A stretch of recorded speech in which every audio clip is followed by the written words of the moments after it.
Hello, bachcho, let's read this question. The question says a conductor carrying current carrying constant current I is kept in the xy plane in a uniform magnetic field B if F is the magnitude of the total magnetic force acting on the conductor, then the correct statement is R. की concept यहाँ पे हमारा हो जाएगा Biot Savart's law.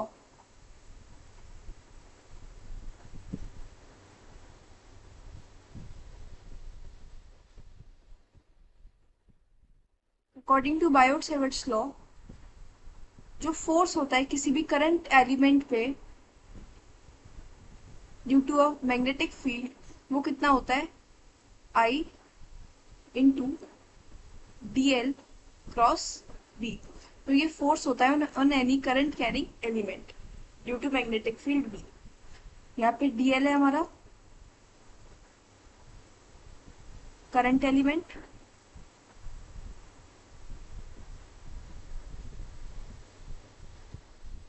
और D है यहाँ पे बी है यहाँ पे मैग्नेटिक फील्ड, आई है यहाँ पे करंट। ठीक है, अब हम क्वेश्चन के में देखते हैं। तो सपोज सबसे पहले हम फर्स्ट ऑप्शन को देखते हैं कि फर्स्ट ऑप्शन में हमें क्या दे रखा है। फर्स्ट ऑप्शन में हमें गिवन है कि बी है मैग्नेटिक फील्ड है जेड एक्सिस के अलाउ जेड कैप में, एंड तो लोग देखते हैं कि इफ बी इज along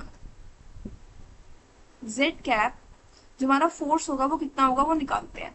तो F will be equals to I into यहाँ पे dl कितना हो जाएगा, dl पूरा हो जाएगा l plus r plus l, यानी कि dl will be equals to 2l plus 2r। और ये कौन सी डायरेक्शन में, ये x की डायरेक्शन में, पॉजिटिव x यानी कि आई कैप।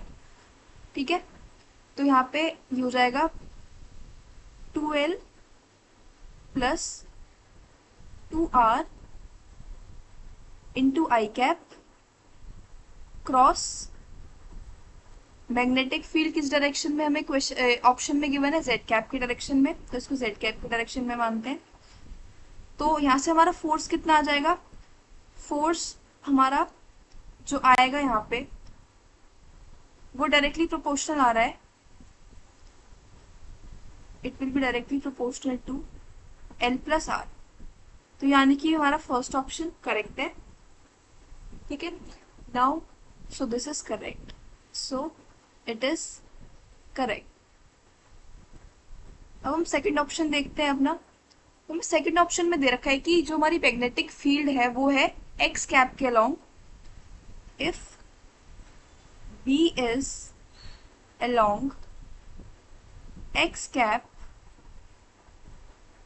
ठीक है, यानी कि आई कैप की डायरेक्शन में है, तो हमारा फोर्स कितना हो जाएगा, force will be I into 2l plus 2r I cap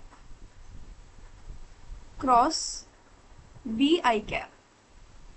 तो यानी कि यहाँ से हमारा फोर्स क्या आ जाएगा, जीरो, क्योंकि I cap cross I cap क्या हो जाएगा, जीरो।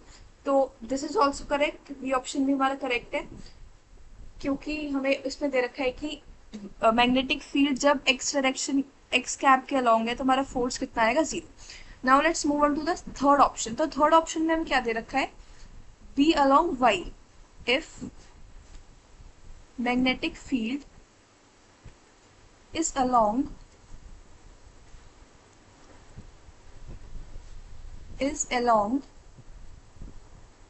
वाई कैप, तो क्या होगा, यानी कि जे कैप के अलोंग है, तो एफ हो जाएगा हमारा आई into 2l plus 2r I cap into में बी है हमारा जे कैप के अलोंग, तो ये हमारा डायरेक्टली प्रोपोर्शनल होगा एल प्लस आर के। तो दिस इज ऑल्सो करेक्ट। हमारा ए ऑप्शन भी करेक्ट है, बी ऑप्शन भी करेक्ट है, सी ऑप्शन भी करेक्ट है। अब हम डी ऑप्शन देखते हैं। तो डी ऑप्शन में गिवन है कि if b is along z cap, अगर बी हमारा, if b is along z cap, तो हमने पहले ही देख लिया कि अगर बी मैग्नेटिक फील्ड अगर जेड कैप के अलोंग है तो फोर्स जो हमारा होगा that will be directly proportional to l plus r. पर हमें डी ऑप्शन में दे रखा है कि अगर मैग्नेटिक फील्ड जेड कैप के अलोंग है तो हमारा फोर्स है जीरो, तो दिस इज रॉन्ग। तो यानी कि हमारे options options a, b, c are correct. तो ये तीनों ऑप्शन हमारे क्या है, correct. So hope you understood it well. Best of luck.